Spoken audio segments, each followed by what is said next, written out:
Rebel men, I must say something about the courage of the women. One in particular, the mother of a young baby who, after her breast went dry on her voyage to the New World in chains, bit a hole in her nipple and used her own blood to nourish her child.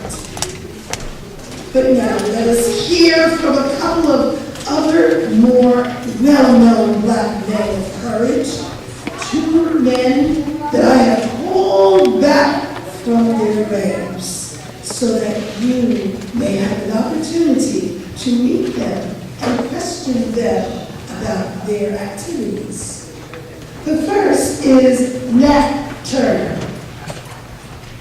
When Nat Turner was born, his mother sewed child into slavery, that she had to be restrained to keep her from killing her newborn son. As a result, Nat developed an aversion to slavery at a very early age. He believed that God had spared him for a reason, so he became a preacher. The second is Frederick Douglass, born Frederick Augustus Washington Bailey, a slave boy who taught himself to read and write. In 1838, he escaped from Baltimore, Maryland, by borrowing an old sailor's suit and some official-looking papers with an American eagle on it. 3 years after he arrived in New York, he became Frederick Douglass, abolition speaker and activist. Mr. Turner and Mr. Douglass will now entertain questions from the floor. May I have your first question? What specifically did each of you do on behalf of freedom from African Americans? I led the first successful revolution after I had a vision from God. In that vision, I saw black and white spirits wrestling in the sky. Then the sky grew dark and blood gushed from heaven in streams. A short time after that, the Spirit came to me in the night and told me I should arise, prepare, and slay my enemies with their own weapons.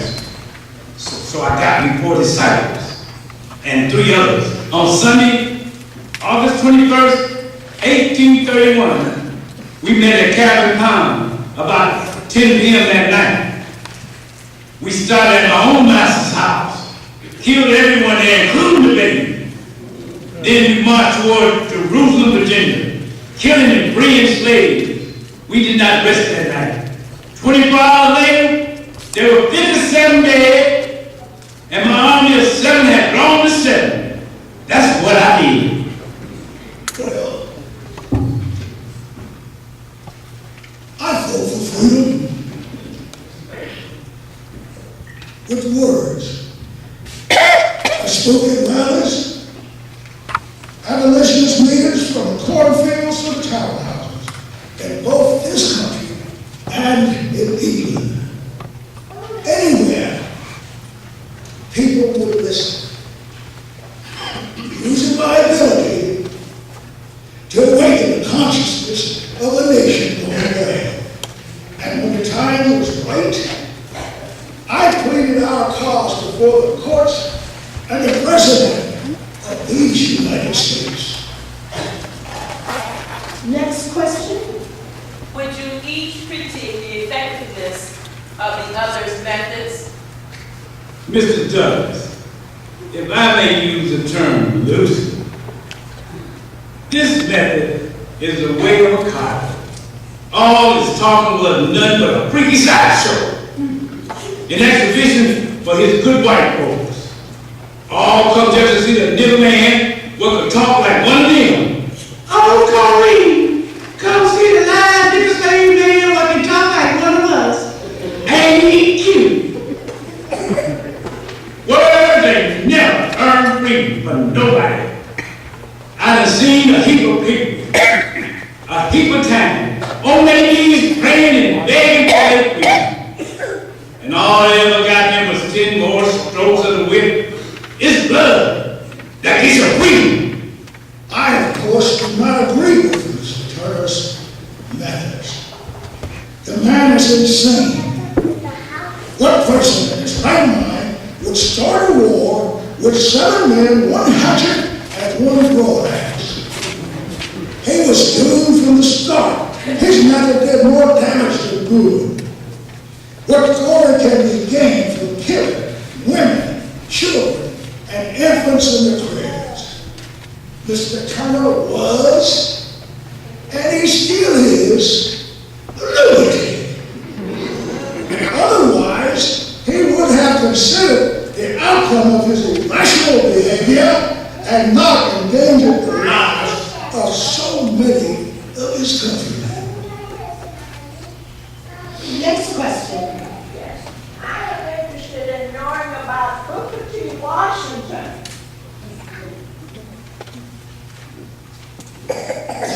script.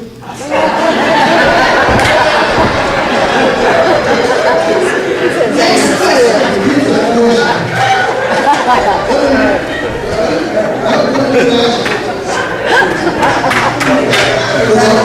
Let's talk about that word and Frederick. That's the next one.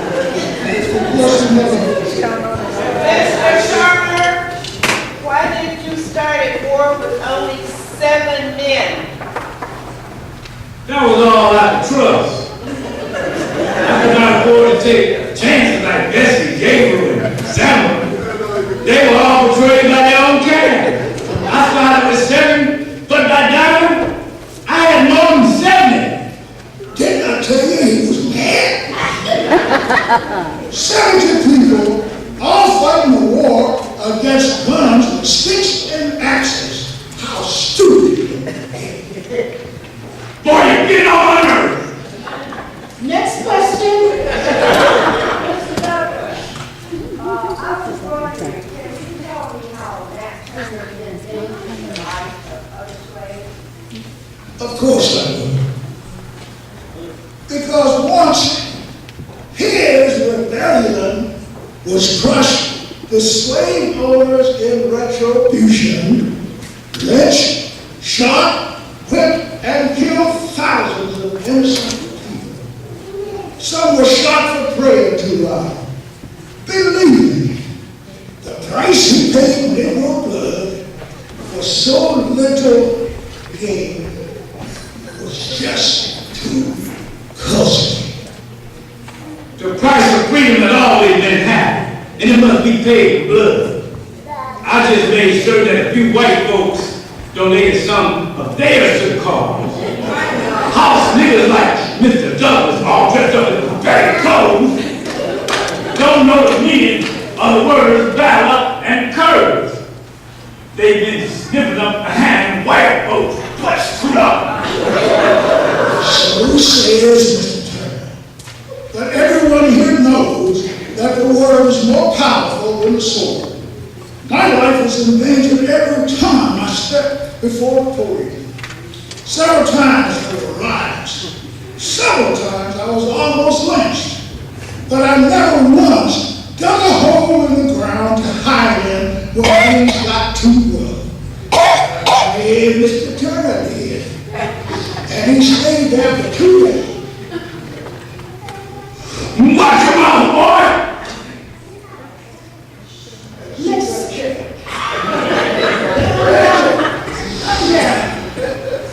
Next question, please. This question is directed to both of you. Looking back, what do you consider the highest point of your respective careers?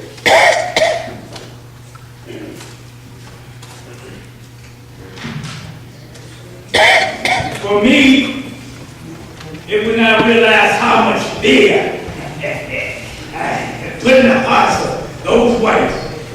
On that day, I was captured and brought into Southampton.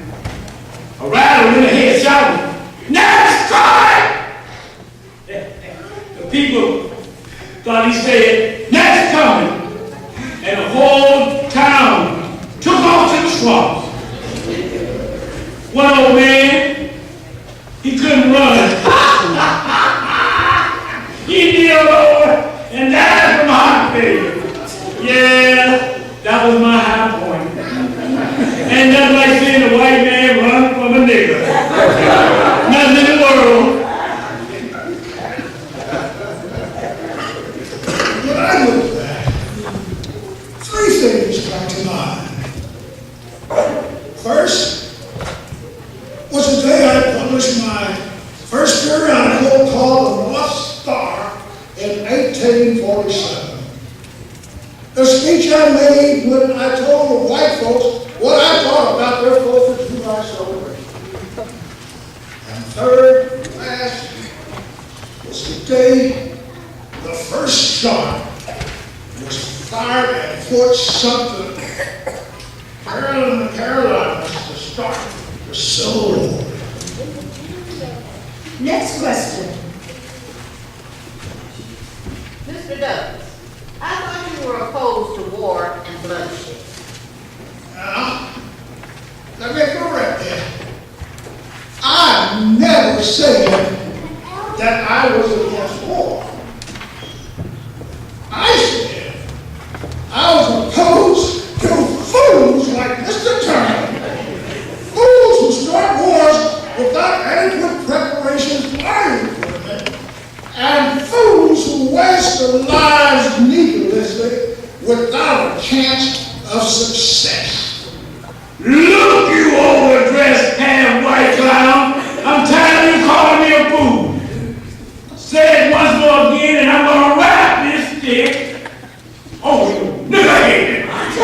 Gentlemen, please, control yourselves. Remember the best here. Before we close, I have one last question for Mr. Turner. What happened once you were caught? Well, after I lost the second battle, I hid out of Cabin Pond. They caught me 2 months later and beat me up. Hurt bad.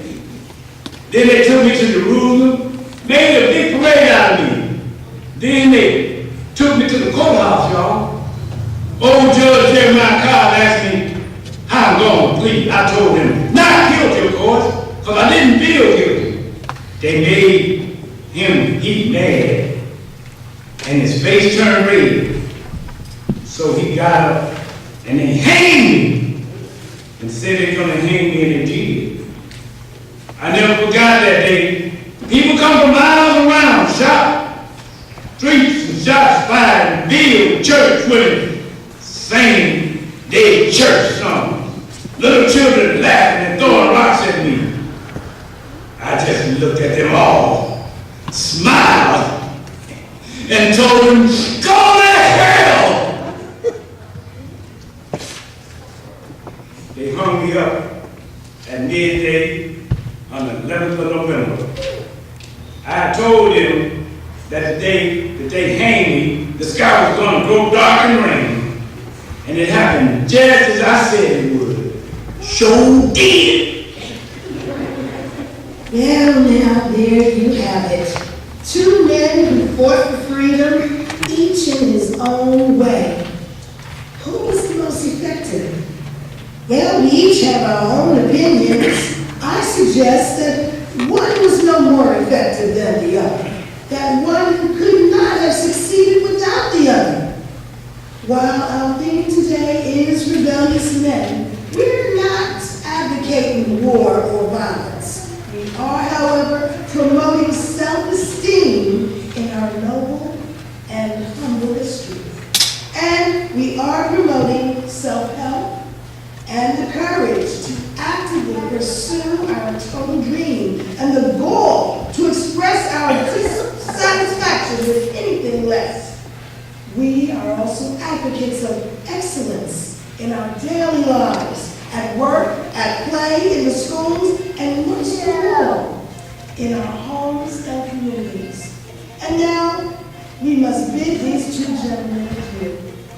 Mr. Turner, Mr. Douglas, the Detroit Black Writers Guild, and College Avenue United Methodist Church offer our thanks to you for visiting with us this day. May God bless you both and keep you within His protective embrace as you reserve and resume your eternal sleep.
wouldn't be ready to die. I wanna be ready. I wanna be ready. I wanna be ready. Lord, ready. Moving on, long way, long. Lord, I wanna be ready.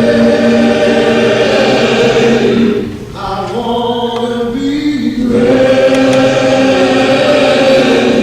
I wanna be ready. Lord, ready. Moving on, long way, long. I would not be a giver. I'll tell you the reason why. 'Cause if my Lord should call me, Lord, I wouldn't be ready to die. I wanna be ready. I wanna be ready. Lord, I wanna be ready. Lord, ready. Hold on, long way, go. Ready. Hold on, long way, go. Just ready. Hold on, my long way, go.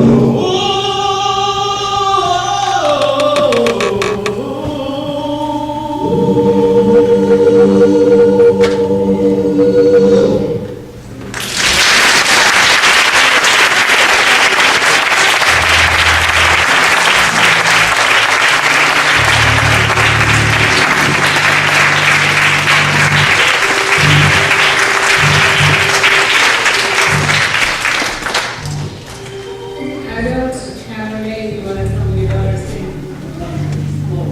Angeles Floyd. Thank you, Angeles. I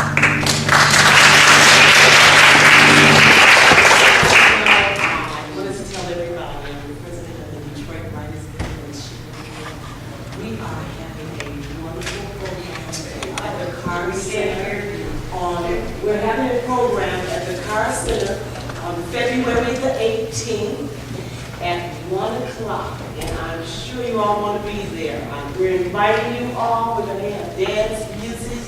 They're going to even let me sing just a little bit, and we're going to have dance music, song, and we're just inviting refreshments. And this is going with the theme is going to be Paradise Valley Days. So we're just inviting everybody down to Carr Center. There's over $10. Tickets are sold in the back. So thank you very much. You want to come up with a Carr Where is it?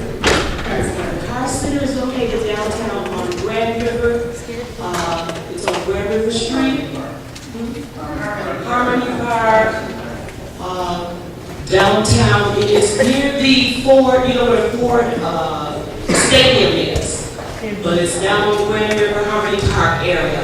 It starts at 1 o'clock. The tickets are sold today in the back.